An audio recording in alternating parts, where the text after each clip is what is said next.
Bom, nós temos algumas teorias para regular essa questão da integração regional. Essas teorias elas são muito bem definidas por ideias. A primeira teoria, né, e é bom lembrar que tem essa questão da integração, ela no primeiro momento ela é vista inicialmente com a necessidade de cooperação. Mas na cooperação ninguém abre mão de soberania, o que não acontece na integração. Na integração há sempre uma perda de soberania, ou pelo menos parte dessa soberania.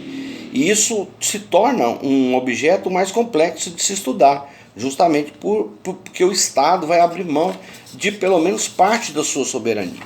A primeira teoria é a teoria econômica. A teoria econômica, ela baseou no insucesso do isolacionismo. Como eu disse no bloco anterior, muitos países do passado eram potências econômicas, mas eram potências econômicas que se você estudar um pouco de economia, você vai perceber que a deficiência de material, porque os materiais não são produzidos, não são encontrados na natureza com a mesma intensidade nos mesmos estados, ou seja, um estado pode ser muito grande, mas pode ter deficiência de um determinado mineral. A evolução tecnológica dos estados não são iguais, então tudo isso leva a rebater esse isolacionismo e mostra que esse isolacionismo não resolveu o problema da evolução. Então a teoria econômica ela bate através dessa questão e ela fala que essas instituições internacionais, né, que elas podem fazer essa relação, né, que você vai criar organismos internacionais, que você não vai meramente abolir tarifas, você vai criar blocos que vão ter tarifas unilateral frente a outros países, né? E aqui na apostila fala acerca dessa questão que a primeira pessoa a inaugurar essa teoria econômica foi um camarada chamado Jacob Wiener, e ele defendia as uniões aduaneiras. O que é a aduana? A aduana é o serviço de importação e exportação. E ele defendia já há muito tempo, desde 1950, ou seja, muito antes da gente entender os estados como eles são hoje, que havia necessidade de estabelecer uma união aduaneira, onde os estados estabelecessem uma mesma taxação para todos os produtos, tanto de importação quanto de exportação. Essa ideia, né, essa ideia de integração econômica, ela pode se dar setorial ou pode ser uma integração geral. A integração setorial, ela se refere apenas a setores. Eu vou dar alguns exemplos para vocês. A apostila fala no SECA, que é a Comunidade Europeia do Carvão e do Aço, mas eu vou citar um outro, que é a OPEP, que é a Organização dos Países Exportadores de Petróleo. Ou seja, não é a regionalização, não é o lugar onde você está, e sim o produto que você exporta, que faz com que os outros estados estejam buscando você para se reunir. Países, por exemplo, que estão em continentes diferentes. Países árabes, por exemplo, juntamente com países africanos, mantêm a OPEP, né? Então você pode observar que o que une, o que chama essa regionalização não é necessariamente a região, mas sim o setor de produção. Por outro lado, nós temos alguns exemplos de unificação, né, regional, integração regional, como é o caso, vou citar aqui, a apostila fala muitos outros, mas eu vou citar aqui o caso do nosso Mercosul, né? O que faz a gente se reunir é o fato de que nós queremos um bloco de mercado, né, para os países da América do Sul. Assim como tem o Pacto Andino, assim como tem a ALCA, né, assim como tem a NAFTA, assim como tem a União Europeia. Então, esses são exemplos de integração regional, né, integração econômica regional. Vamos falar também sobre as teorias políticas, né? Quando a gente fala sobre a teoria política, é que algumas pessoas estabelecem que para haver essa integração, para haver essa união dos estados, os estados vão ter que abrir mão, inclusive, de algumas questões internas políticas. Vale lembrar, que eu vou lembrar para vocês aqui, o Parlamento Europeu. O Parlamento Europeu regula a situação de imigrantes, regula a situação, várias situações jurídicas, né, dentro da União Europeia. E o que o Parlamento Europeu resolver, todos os países que estão na União Europeia terão que acatar. Ou seja, no caso da unificação, no caso da cooperação política, há necessariamente a perda de alguns poderes políticos internos para que haja uma evolução, né? Bom, quando a gente fala sobre a teoria do federalismo, a gente cria instituições e essas instituições transferem, né? Os estados transferem poderes para essas instituições e elas então acabam adotando regras que vão se reunir aos outros, todos os outros. Eu vou dar um exemplo de federalismo para você poder entender melhor. O Brasil é um país composto de estados federados, né? Então, ou seja, a gente tem ali algumas autonomias, os estados têm algumas autonomias, mas essas autonomias não repassam os poderes da União. Vou dar um exemplo aqui dentro da União Europeia, o Banco Central Europeu, unificação de moeda. Então, neste caso, há um federalismo.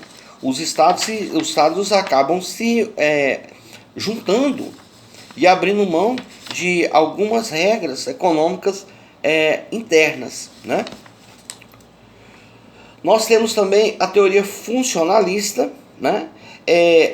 Ela defende uma ideia diferente. Ela diz que o mais importante não é o Estado criar instituições externas, que o que é mais importante é o Estado dar às organizações internacionais poderes para as organizações internacionais funcionarem e fazer isso. Por exemplo, a OMS, a ONU, a Corte Internacional de Justiça. Então, a teoria funcionalista, ela defende que os Estados devem repassar essas funções para as organizações internacionais. Que não necessariamente o Estado deve fazer esse trabalho, deve criar um órgão para fazer esse trabalho, mas o Estado deve delegar esses poderes para as instituições internacionais. Eles entendem que elas são melhores. Por último, ainda nessas teorias, vamos falar da teoria do neofuncionalismo. E a teoria do neofuncionalismo, ela foi uma teoria que nasceu após a Primeira Grande Guerra, quando ela criticava duramente a Liga das Nações. E ela disse, olha, a Liga das Nações não foi suficiente para garantir unicidade econômica entre os estados, porque você não estabelece só a unidade econômica, você precisa de outros fatores para poder fazer que a economia ande. Esses fatores, defendendo eles, é a tecnologia, né, e tantos outros. Eu até acho que tem uma certa lógica na defesa dessa teoria, porque sem a tecnologia, sem os fatores que nós temos hoje, dificilmente a União Europeia seria o que ela é hoje. Na próxima aula, quando eu vou dar uma aula virtual, e eu vou de novo falar sobre esse assunto, você vai observar que dentro da União Europeia existe uma coisa, se eu me esquecer, vocês me lembrem, por favor, durante a aula, uma coisa chamada tax free. E o tax free é uma devolução de imposto. Isso é possível porque há uma tecnologia extremamente avançada. Vamos falar dos esquemas ou categorias de integração econômica? Bom, esse acordo, área ou zona de livre comércio, eu posso dizer assim que é um grupinho, né? Então assim, você estabelece um grupo e esse grupo ele faz liberação de taxas alfandegárias dentro do seu próprio grupo, como é o caso dos Estados Unidos dentro do NAFTA. O NAFTA criou justamente isso. É como se eu digo assim, né? Eu acho que o México é um quintal dos Estados Unidos, né? Economicamente falando, porque os Estados Unidos mandam fábricas americanas para ficar dentro do México e não tem que pagar impostos com os produtos que são produzidos lá e vêm para os Estados Unidos. Em compensação, o México ganha com o desenvolvimento social, ganha com geração de emprego, geração de impostos, né? Então, quando a gente fala na área ou zona de livre comércio, nós estamos falando de um pequeno grupo que entre si se ajudam, né? Mas eles, não é uma cooperação, digamos assim, mais interna, mais entre eles, né? Depois nós vamos falar da União Aduaneira, que é o caso da Europa, né? O caso da União Europeia. A União Aduaneira, ela estabelece impostos igual para todo mundo. É daí que surge o tax free, como eu vou falar na próxima aula. O mesmo imposto que você paga de importação se você comprar um produto, por exemplo, na Inglaterra, você não vai precisar pagar imposto de exportação dele se você for levar esse produto para a Holanda, né? Agora não, a Inglaterra saiu da União Europeia, né? Mercado comum, né? Quando a gente fala no mercado comum, eles se juntam e juntos eles refletem externamente, como é o caso, por exemplo, da União Europeia para com os outros países e o Mercosul. Juntos, nós temos regras de exportação. Modalidade de integração, nós temos uma união econômica e temos uma união política. Eu posso dizer para vocês que politicamente é muito difícil você manter um Estado enxuto, porque união política significa abrir mão de soberania. Soberania é essa que os Estados não estão dispostos a abrir mão. Então poderíamos dizer que quanto à união econômica é muito mais fácil de você integrar economicamente do que integrar politicamente. Na próxima aula, que será na semana que vem, nossa aula será virtual. Eu já estou preparando o ambiente para mandar para vocês. Tenham todos um bom final de semana. Um abraço para todos vocês.